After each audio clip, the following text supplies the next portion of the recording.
RPN started the first TV newspaper program in the country. Informative, straightforward, unbiased, and trusted for years. It remains the longest-running English newscast on Philippine television. The RPN Newswatch with RPN Newscast, Monday to Friday, here on RPN.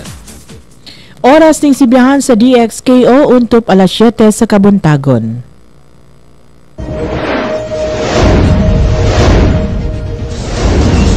Balita sa DXKO. Mga nagunang kasayuran sa tinubdang lokal, nasyonal, gawas sa nasod, sports ug entertainment. Inyong mabati sa balita sa DXKO.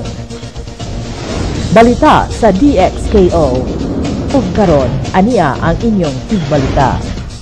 Mayong buntag Cagayan de Oro, Misamis Oriental, ania kini atong RPN Newswatch Morning Edition pinaagi ning sibiyahan sa DXKO Radyo Ronda ning Dakbayan. Sa uluhan sa ato mga balita sa lokal nga tinubdan, dugang reklamo gisang at batong kamigin Representative Pedro Romualdo ug sa iyang anak. PNP Northern Mindanao nagbahad sa mga nagpupot sa mga way dokumentong armas. Samtang opisyal sa Bureau of Customs gipasanginlan nga utok sa pagpalusot sa mga kontrabando dinhi sa amihanang Mindanao. Sa balitang nasudnon, pagpakasal sa tugatog sa Mount Matutom nakahatag pagtagad sa pagsaulog sa Valentine's Day. Sa sports, Eric Morales may makak sa gingong duha ka tuig niyang suspensyon sa pamoksing.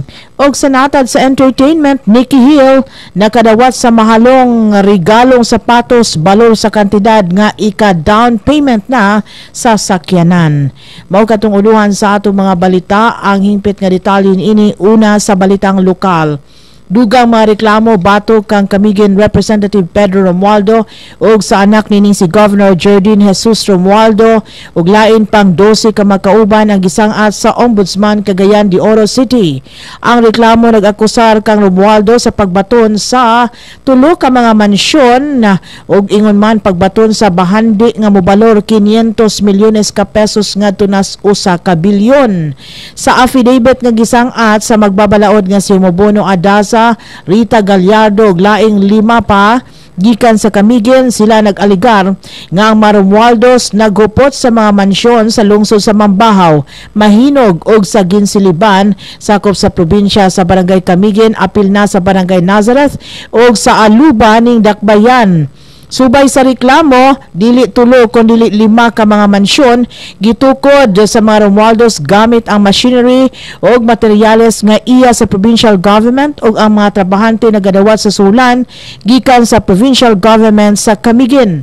Matud pa ni Adasa, ang mga Romualdos apil na nga nagabaton sa political dynasty sa nasod nga nagdominar sa probinsya sa kapin 20 na katuig. Kasong plunder o paglapas sa Code of Conduct and Ethical Standards for Public Officials and Employees ang gisangat batok sa mga Romualdos ug lain pang 12 ka mga government employees sa buhatan sa Ombudsman. Sa uban pa mga balitang lokal, giangkon karon sa mga opisyal sa Bureau of Customs Region 10 nga pipila sa ilang makauban ang mismong nalambigit sa smuggling activities sa amihanang Mindanao. Sumala pa ni Port of Cagayan de Oro Collector Attorney Lourdes Mangawang nga mismo siya ang nakurat sa iyang nasayran nga mismo usa sa ilang makaubang kolektor ang nagpalusot sa pipila ka hot cars gikan sa ubang kanasuran paingon dinhi sa Region 10. Matud pa ni Mangawang ang maong opisyal kanhi usab nagsilbi sa rehiyon sa wa pang floating status niini tungod kay duna pa kinilaing kaso sa Ombudsman. Apan nagdumili si Mangawang sa pagngalan kon kinsa kining kolektor. Siya nagsugilon nga siya pa ang nagpadakop sa kontrabando nga iya sa maong kolektor sa diyang siya pa ang Port of Collector sa Sugbo. Hinungdan nga grabing kasuko sa maong kolektor ngadto kaniya. Kung madimduman ni atong Martes na-embargo nilang napulo ka 20-footer container vans nga dunay sulod nga 5,000 sako sa Vietnamese smuggled rice nga mukawat kini sa siyam ka milyon ka pesos ang kantidad. Nagbahad ang Philippine National Police Northern Mindanao Regional Office ngadto na sa mga naghupot nga way dokumentong armas nga ilang pangitaon, dakpon o pasakan sa kaso. Si Police Superintendent Ronnie Francis Cariaga tigpamaba sa PNP nagkanayon nga kanunay sila nga mo implementar sa pagpakigbatok sa mga taong naghupot sa way insaktong dokumento sa mga armas. Iyang gipaabot nga permanente ang ilang pagsusi aron na malambuon, malinawon og hapsay ang umaabot nga eleksyon sa Mayo. Sukad nga gipatuman sa COMELEC ang gun ban, ang pagkasakmit sa daghang mga armas sa puloy-anan sa usa ka vice mayor ang usa sa dakong kalampusan nila sa kapulisan dinhi sa Region 10. Dako ang pagtuo ni Cariaga nga dili lamang si Vice Mayor Lacson Lantod ang nagupot sa mga armas sa Pantawragat, Lanao del Norte kundi aduna pay ubang mga tao o bisan opisyal nagupot sa armas nga walay igong dokumentos dinhi sa amihanang Mindanao. Ang pagkasakmit sa 45 ka mga high-powered firearms sa mga opisyal nahimo kini subay sa search warrant nga gi-issue ni Judge Mario de la Cruz sa Branch 22 sa NCR Judicial Branch dito sa Kauluhan. Love triangle ang gitukmod nga motibo o gituoang motibo sa pagpusil sa manag-uyab usa ka adlaw sa wa pagisaulog ang Valentine's Day sa Barangay Tampalong sakop sa lungsod sa Talakag, Bukidnon. Ubos pa sa kustodiya o obserbasyon sa mga doktor sa Northern Mindanao Medical Center dinhi sa atong dakbayan ang kahimtang sa mga biktima nga sila si Emmanuel Habla 20 anyos ug Jeneline Kahilap 24 anyos ang panuigon. Sa nahipos nga report nang laag lamang ang mga biktima sa pinuy-anan sa ilang paryente apan sa pamauli kalit lang kining gipusil sa usa ka wa mailing suspitsado gamit ang wa usab matino nga armas. Sundan na kon nasayran nga samdan si Habla sa iyang paa samtang naigo usab sa hawak si Kahilya kinsa gidali sa pagdala sa iyang paryente sa nasangpit nga tambalanan. Daling misibat ang suspetsado ug wa na usab mahimo ang paggukod niinis mga paryente sa kahadlok nga basin duna pay laing mapusilan. Hangtod sa pagkutlo ning maong report padayon pa ang gisundan sa otoridad ang nasangpit nga insidente. Ang Regional Development Council Advisory Committee mipasar sa resolution nga nag-usab sa ilang hangyo ngadto na sa Commission on Higher Education o CHED sa paghatag alokasyon nga 50 milyones ka pesos alang sa Mindanao University of Science and Technology o MUST. Si Congressman Rufus Rodriguez, representante sa segundo distrito ni Dakbayan nga mao lead convenor sa RDC Advisory Committee nagsugilon nga sukad sa tuig 2010 hangtod karon ang CHED walay girekomendar nga alokasyon alang sa MUST. Tungod niini si Rodriguez nag-ingon nga wala usay mapagulang pundo ang Department of Budget and Management.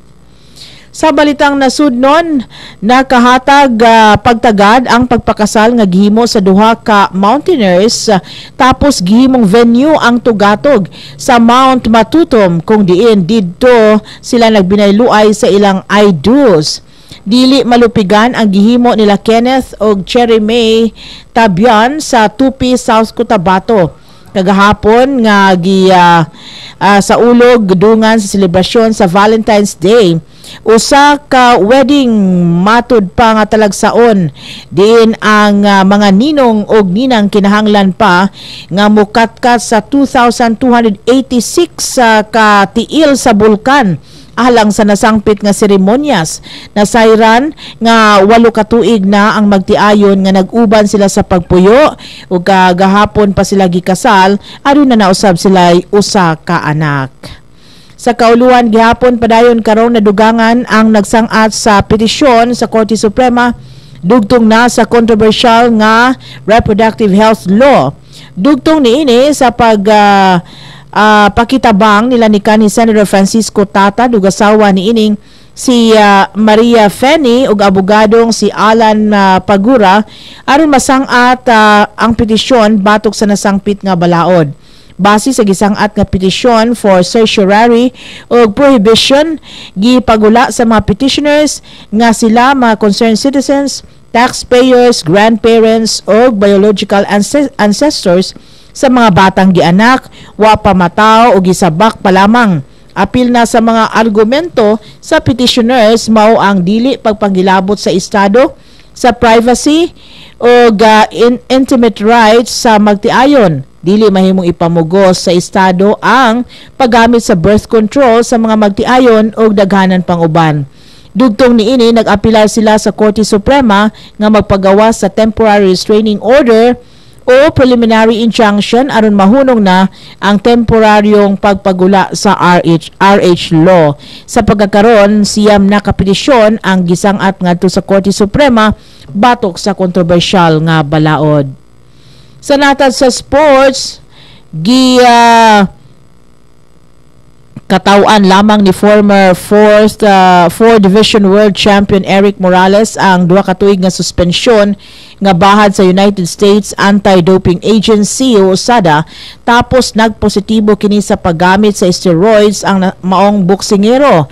Ang nagyugon-hugon nga suspensyon ni Morales may kalambigitan kini sa ilang away ni atong Oktubre kang WBC WBA Junior Welterweight Champion na Garcia. Suma pa ni Morales na dawat na niya ang sulat sa USADA o gikonfirmar nga nagpositibo siya sa clenbuterol. Matod pa ni Morales nga wala siya angay depensahan o wala usab siya kahadlok sa bahad niini. Sa natad sa entertainment, pipila ka celebrities ang nagpakita sa ilang pagka-elegante sa paghatag og regalo panahon sa pagsaulog sa Valentine's Day. Susama na lamang sa international singer nga si Billy Crawford nga usa ka mahalong sapatos sa diin nagkantidad kining mahimo pang down payment sa sakyanan ang iyang giregalo sa iyang hinigugmang si Nikki Hill. Matod pa, hinimo kini sa French showmaker o gaom lamang matod pa ni Billy ang iyang pagtuno sa mong regalo agig pag-value sa ilang relasyon ni Nikki nga milungtad nas 5 ka tuig. Dili matukib usab ang kalipay ni Nikki o dayon usa ka simple dinner ang gisaluhan sa luruha kagahapong adlaw atol sa Valentine's Day. Mao kato ang atong balita karong adlaw. Balikan nato ang uluhan niini sa lokal nga tinubdan. Dugang mga reklamo gisangat batok kang Camiguin Representative Pedro Romualdo og sa iyang anak.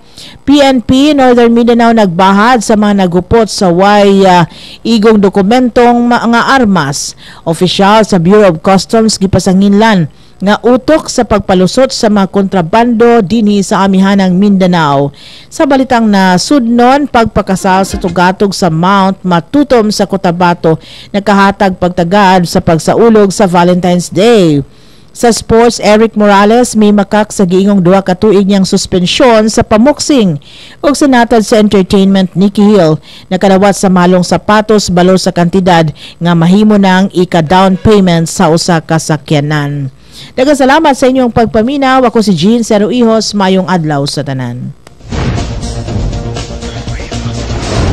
Maukadto ang hanay sa mga labas nga kasayuran sa atong palibot. Mga balita nga angay niyong masayran dinhi lamang sa DXKO. Daghang salamat sa inyong pagpaminaw.